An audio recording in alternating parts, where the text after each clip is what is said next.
Hello दोस्तों, आज unique publication का बिहार पुलिस ड्राइवर का सेट नंबर 1 देखते हैं।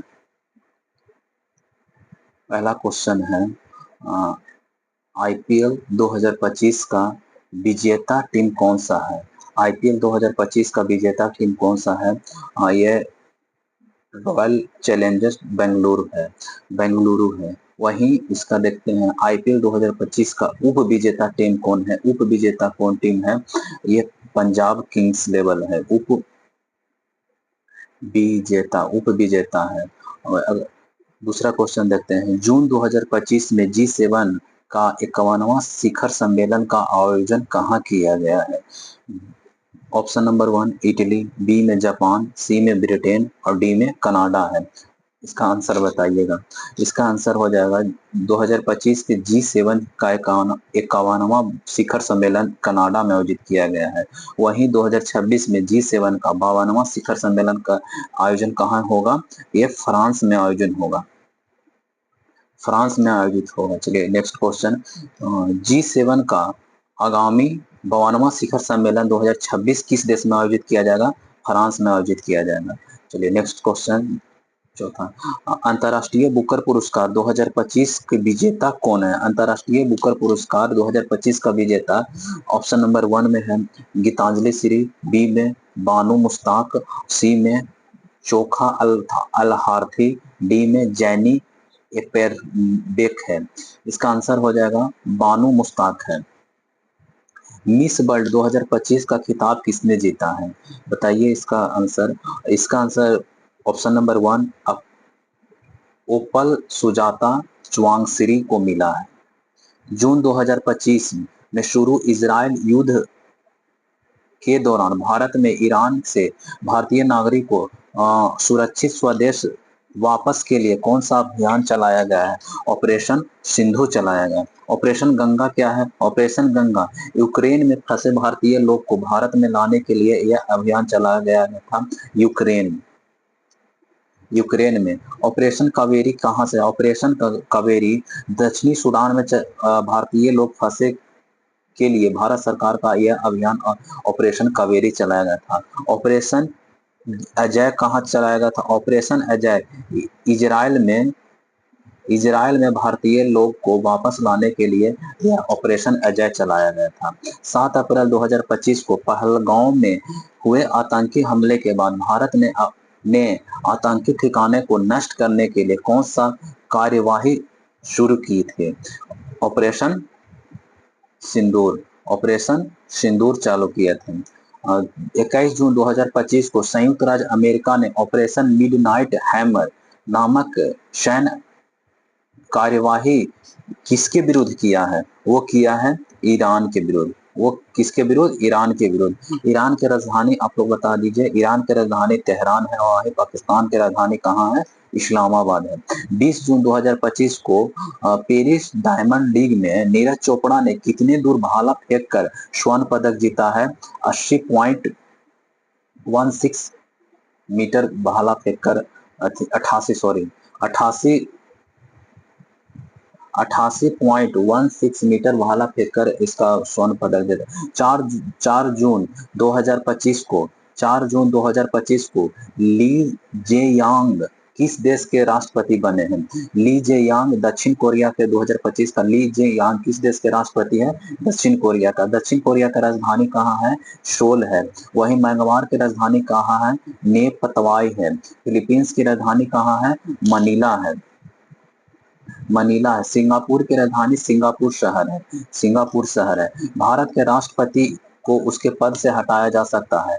कौन हटा सकता है? संसद द्वारा। संसद कौन महाभियोग प्रक्रिया द्वारा हटा सकता है? ये आप लोग ये बता दीजिए। महाभियोग कौन सा अनुच्छेद में वर्णित है? महाभियोग अनुच्छेद 61 में वर्णित है। जहां तक लोकसभा का प्रतिनिधित्व का प्रश्न है, कौन सा राज्य दूसरे तीसरे स्थान पर आता है? पहला स्थान पर कौन आता है? पहला स्थान पर हमारा यूपी है। यूपी कितना? 80 सीट है। वहीं दूसरे राज्य पर कौन है? महाराष्ट्र है। महाराष्ट्र में कितना? 48 सीट है। तीसरे स्थान पर पश्चिम बंगाल है, वहां 42 सीट है। यानी कि इसका आंसर हो जाएगा महाराष्ट्र और पश्चिम बंगाल। बिहार में कितना है? बिहार में 40 है। महाराष्ट्र में लोकसभा 48 है। मध्य प्रदेश में लोकसभा का सीट कितना है? 29 है। मध्य प्रदेश में लोकसभा का 29 है और वही इस यहाँ तमिलनाडु में 39 है और आंध्र प्रदेश में लोकसभा 25 है। भारत भारत में नियोजित अर्थव्यवस्था कैसा आधारित है? भारत में नियोजित अर्थव्यवस्था कैसा है? मिश्रित अर्थव्यवस्था है। मिश्रित अर्थव्यवस्था का अर्थ क्या होता है? जो जिसमें समाजवादी और पूंजीवादी दोनों इंक्लूड हो, उसी को मिश्रित अर्थव्यवस्था अपनाया गया। भारत में आय का सबसे बड़ा स्रोत क्या है? प्रत्यक्ष कर है। भारत में आय का सबसे बड़ा स्रोत क्या है? प्रत्यक्ष कर है। भारत में उन्नति संतोषजनक जनक रही, इसका क्या तात्पर्य है? कुल राष्ट्रीय उत्पादन में बढ़ोतरी के संबंध में नहीं, बेरोजगारी में कमी के संबंध में नहीं, प्रति व्यक्ति आय के संबंध में नहीं, असमानताओं में कमी के संबंध में, असमानताओं में कमी के संबंध में, असमानताओं में कमी के संबंध में। भारत में उन्नति संतोषजनक रही है। कुल राष्ट्रीय उत्पादन में बढ़ोतरी के संबंध में, ऑप्शन नंबर ए, कुल राष्ट्रीय उत्पादन में बढ़ोतरी के संबंध में है। 16, क्वेश्चन नंबर 16, भारत का सबसे बड़ा नदी द्वीप माजुली निम्नलिखित में से किस नदी पर अवस्थित है? कौन सा नदी पर? ब्रह्मपुत्र। माजुली कहाँ अवस्थित है? असम में अवस्थित है। द ओरिजिन ऑफ स्पीसीज के लेखक कौन है? Charles Darwin. The origin of species के लेखक कौन सा है? Charles Darwin. कथकली, कथकली से जुड़े किस राज्य से संबंधित है? कथकली कहाँ अवस्थित है? कथकली केरल में है। आंध्र प्रदेश में कौन सा लोक नृत्य है? आंध्र प्रदेश में कुचिपुड़ी। आंध्र प्रदेश में कुचिपुड़ी। कर्नाटक में कौन सा लोक नृत्य है? यक्षगान। यक्षगान, यक्षगान। तमिलनाडु में भारतनाट्यम। तमिलनाडु में भारतनाट्यम है। भारतीय रेगिस्तान पश्चिमी क्षेत्र में अवस्थित है। भारतीय रेगिस्तान पश्चिमी क्षेत्र में अवस्थित है। अरावली की पहाड़ी, भारत के पश्चिमी क्षेत्र में अरावली की पहाड़ी। भारत और बंगाल का पृथक कब हुआ था? 1911 ईस्वी में हुआ था। वहीं 1912 में दिल्ली राजधानी घोषित हुआ था। इंकलाब जिंदाबाद का नारा किसने दिया था? भगत सिंह ने दिया था। मीठे पानी का झील नहीं है। मीठे के पानी का झील, इसमें से सांभर झील खारे पानी का झील है। सांभर झील कहाँ अवस्थित है? ये आप राजस्थान में। लोकटक झील मणिपुर में है। डल झील जम्मू कश्मीर में है। निम्नलिखित में कौन सा फलीदार फसल है? निम्नलिखित में कौन सा फलीदार फसल है? दाल। दाल में सबसे ज्यादा क्या पाया जाता है? प्रोटीन। और प्रोटीन का सबसे ज्यादा स्रोत है सोयाबीन होता है। दिल्ली शहर किस नदी के किनारे अवस्थित है? यमुना नदी। गंगा किसके किनारे? पटना गंगा किनारे अवस्थित है। गोमती, लखनऊ गोमती नदी के किनारे अवस्थित है। और गोदावरी, गोदावरी का देख लेते हैं। गोदावरी हो गया राजमुंदरी शहर गोदावरी नदी पर अवस्थित है। वर्तमान में सर्वोच्च न्यायालय के न्यायाधीश की स्वीकृति संख्या कितनी है? अभी वर्तमान में 34 है। इसमें 33 गो अन्य न्यायाधीश और एक मुख्य न्यायाधीश है। एक वर्ग का विकर्ण लंबाई 1 सेंटीमीटर है। निम्नलिखित में से क्षेत्रफल यानी रूट 2a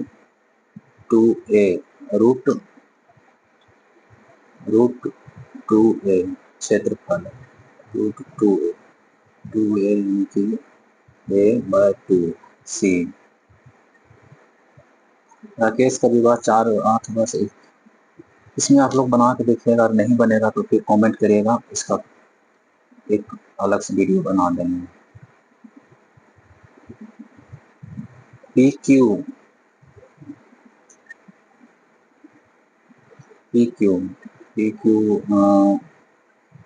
पी का हिस्सा बराबर क्यू और आर का 2/5 है। पी 3 है, क्यू 2 है, यानी 7 5 150 पी का वैल्यू 300। कमरे का रेफ्रिजरेटर दरवाजा खोलने पर कमरे का तापमान बढ़ जाएगा, यानी ऑप्शन नंबर सी। किस खनिज में रेडियम प्राप्त होता है? किस खनिज से? पीच ब्लेड से प्राप्त। वायु एक मिश्रण है। पारद मिश्र धातु है। पारद मिश्र धातु है। सी, कोयला का सामान्य प्रकार क्या है? कोयला का सामान्य प्रकार जनरल बिटुमिनस है। सबसे अधिक मात्रा में एंथ्रासाइड में सबसे कोयला का सबसे श्रेष्ठ कौन सा है? एंथ्रासाइड है। स्वर्ण का संकेत है, स्वर्ण का संकेत क्या होता है? स्वर्ण का ए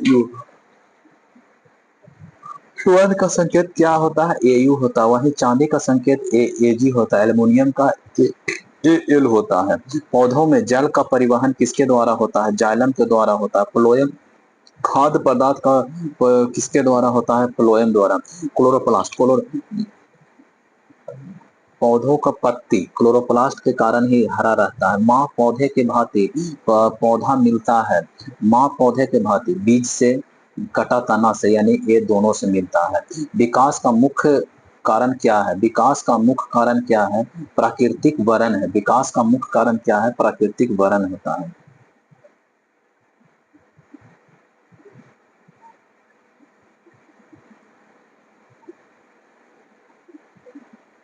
इसमें 150, 150, 320, 320, 320, 18, 18 बता 5, 18 से 18 ये हो गया 6, 6, 320, 6, 86। लंबीतीय बेलन जिसकी ऊंचाई इतना है और आधार। बेलन का आयतन बराबर होता है पाई, बेलन का आयतन पाई आर स्क्वायर एच 22/7 बराबर 3.5/2, 3.5/2 गुने 16। इसे काट को लीजिएगा 154 आंसर आ जाएगा। इतना बराबर इतना, इतना से यानी 37, 27 क्यू 3। निम्नलिखित में से मरुस्थल का अपरदन का शक्तिशाली स्रोत क्या होता है? मरुस्थल का अपरदन हवा होता है। हवा।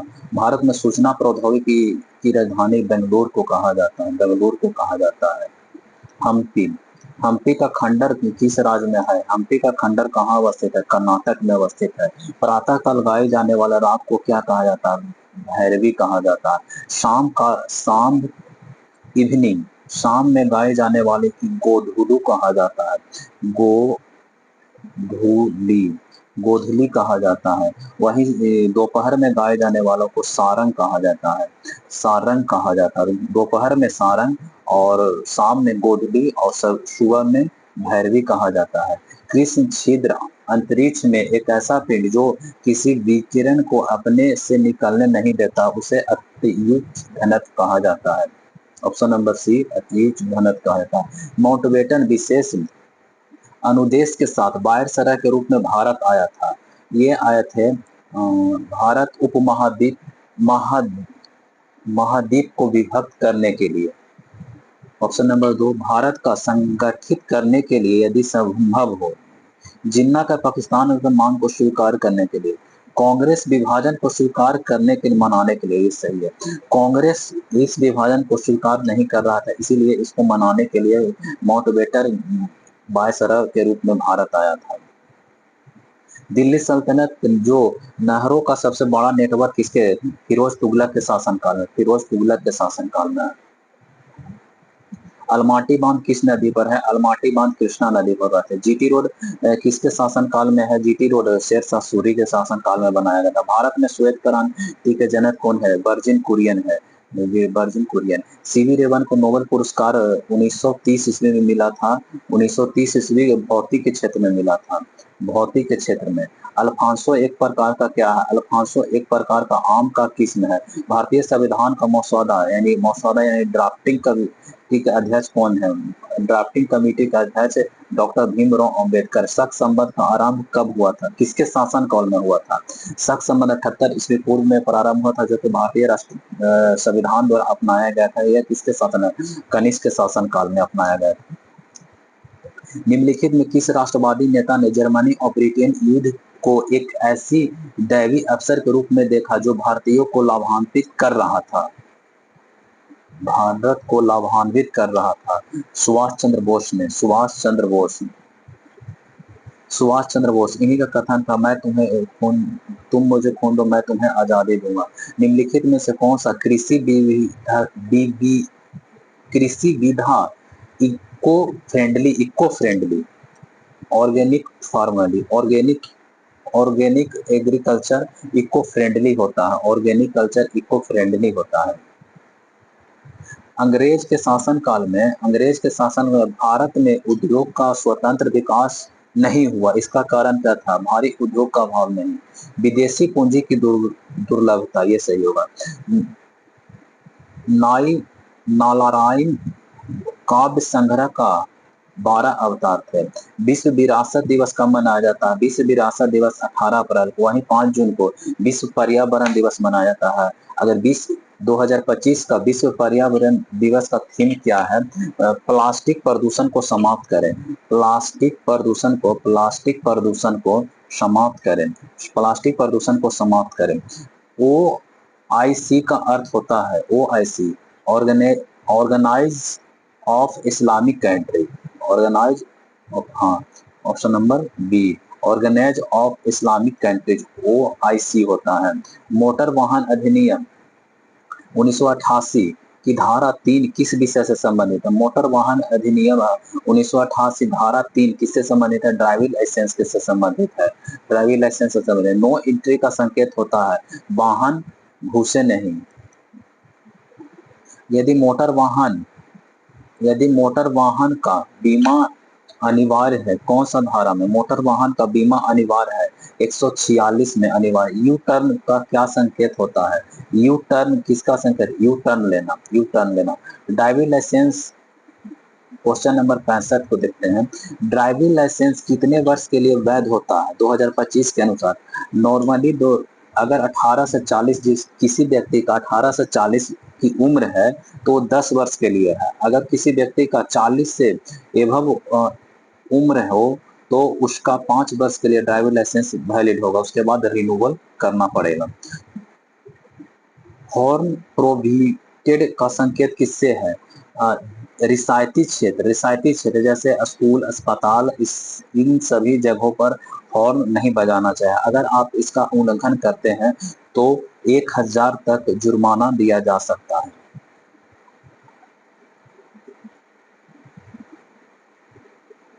सीट बेल्ट पहनना किस अधिनियम के अंतर्गत अनिवार्य है? सीट बेल्ट पहनना किस अधिनियम के तहत अनिवार्य है? 194 के बी, 194 का बी में पहनना। अगर सीट बेल्ट पहनना नहीं पहनते हैं तो कितना जुर्माना लग सकता है? 1000 रुपया का जुर्माना सीट बेल्ट नहीं पहनने पर लग सकता है। स्टॉप का संकेत क्या होता है? अष्टभुजाकार का लाल रंग होता है। स्कूल जोन के पास गति सीमा कितनी होनी चाहिए? ऐसे 25 किलोमीटर होना चाहिए। मोटर वाहन अधिनियम 2019 के चालन की रकम कितनी बढ़ा देगा? अगर बिना हेमलेट को पकड़ा जाता है तो पुलिस हमको 1000 रुपए तक चालान कर सकता है। भारत में वाहन चलाते समय मोबाइल फोन का उपयोग किस धारा के अंतर्गत प्रतिबंधित है? किस धारा? 184 धारा के अंतर्गत प्रतिबंधित है। अगर वाहन चलाते समय मोबाइल फोन का उपयोग करते हैं तो अगर पुलिस प्रशासन देखती है तो 5000 तक जुर्माना किया जा सकता है। गिववे का संकेत होता है, गिववे प्राथमिकता दो। यदि कोई वाहन चालक लाल ट्रैफिक लाइट को पार करता है उस पर जुर्माना कितना हो सकता है? पहली बार 500 हो सकता है। अगर इसको बार बार लाल ट्रैफिक को उल्लंघन करने पर 10,000 तक यह राशि बढ़ा दिया जाएगा। लिफ्ट हेयर पिन बैंड संकेत किस चीज से संबंधित है? लेफ्ट, बायां तेज मोड़ है। ओवरटेकिंग प्रोहिबिटिंग संकेत का क्या संबंधित है? ओवर सड़क, सुरंग या मोड़ पर।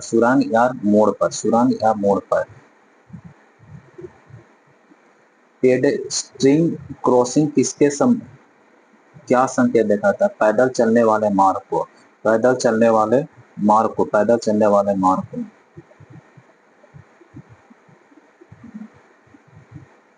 क्वेश्चन नंबर 77, निजी गाड़ी के फास्टैग अनिवार्य है या नहीं? हाँ है, सभी वाहनों के लिए, सभी वाहनों के, सिर्फ टू व्हीलर को छोड़कर फास्टैग सभी के लिए अनिवार्य कर दिया। वन वे का क्या संकेत होता है? वह रास्ता जहां केवल एक दिशा में अनुमति हो। अगर ऐसा उल्लंघन करने पर, उल्टी साइड आने पर आपको 500 रुपया, 5000 का चालान किया जा सकता है। PUC पोल्यूशन अंडर कंट्रोल प्रमाण पत्र वैधता कितनी समय की होती है? 6 महीने, 6 मंथ का होता है। राउंड अबाउट संकेत का क्या अर्थ होता है? राउंड अबाउट, गोल चौराहा। क्लच का मुख्य कार्य क्या है? क्लच का पावर ट्रांसमिट को जोड़ना या तोड़ना होता है। क्लच का सबसे उपयुक्त लुब्रिकेंट तेल का चयन करें। तापमान और इंजन टाइप, तापमान और इंजन टाइप का होता है। क्वेश्चन नंबर 83 का आप लोग आंसर बताएं। वाहन का बैटरी चार्ज नहीं हो रहा है तो किसकी खराबी हो सकता है? ब्रेक फेल हो सकता है, रेडिएटर जाम हो सकता है, अल्टरनेटर फेल हो सकता है, या फिर क्लच अल्टरनेटर फेल हो सकता है। अगर गाड़ी स्टार्ट नहीं हो रही हो तो किक की आवाज आ रही है तो क्या समस्या होगा? स्टार्टर मोटर खराब हो चुका है, स्टार्टर मोटर आपका खराब हो चुका है। टू व्हीलर वाहन में इंजन ओवर हीट का मुख्य कारण क्या हो सकता है? हवा, अधिक हवा, ब्रेक नहीं, ऑयल की कमी से ओवर हीट हो सकता है। इंजन का साइलेंसर का क्या कार्य है? ध्वनि को नियंत्रण करता है, ध्वनि को नियंत्रण करता है, जिससे ज्यादा फटफटाहट आवाज नहीं होता, इसीलिए इसका प्रयोग किया जाता है। जब ब्रेक लगाने पर गाड़ी खींचने लगे तो संभावित समस्या है, संभावित समस्या है एक तरफा ब्रेक का संतुलन, एक तरफा ब्रेक का संतुलन हो। इंजन का कौन सा भाग पिस्टन के ऊपर चलाने की सहायता करता है? कौन करता है? क्रैंकशाफ्ट करता है। अधिक धुआं छोड़ने का एक आम कारण क्या हो सकता है? साफ हवा, अधिक पानी, फ्यूल प्रणाली में गड़बड़ी। अधिक धुआं छोड़ने पर फ्यूल प्रणाली में गड़बड़ी, फ्यूल प्रणाली में अगर गड़बड़ होगा तो अधिक धुआं छोड़ेगा। लुब्रिकेंट बदलने का सही समय क्या है? कंपनी द्वारा निर्धारित किलोमीटर के समय ही लुब्रिकेंट यानी कि मोबिल को चेंज कर देना चाहिए। वाहन को चेन लूज होने पर ट्यूब क्या हो सकता है? यह झटका दे सकता है और आवाज हो सकता है, जिससे दुर्घटना भी हो सकता है। इसीलिए समय समय पर अपना चेन को मैकेनिकल के पास ले जाते रहें। अब अधिक ब्रेक लगाने पर डिस्क पर क्या प्रभाव हो रहा है? अगर बार बार ब्रेक लगाया जाता तो गर्म होकर घिस जाएगा। स्पार्क प्लग का क्या कार्य होता है? स्पार्क प्लग ईंधन में चिंगारी पैदा करना होता है। रेडिएटर में पानी न होने से क्या हो सकता है? टायर पंचर हो जाएगा? नहीं। ओवर हीटिंग होगा? बैटरी खराब? नहीं। ब्रेक लॉक हो जाए? नहीं, ओवर हीटिंग हो जाएगा। एक एक फिल्टर गंदा हो तो क्या हो सकता है? एक फिल्टर गंदा हो तो गाड़ी तेज चलेगी? नहीं। ऑयल साफ हो जाएगा? नहीं। इंजन में हवा कम हो जाए? इंजन में हवा कम होगा।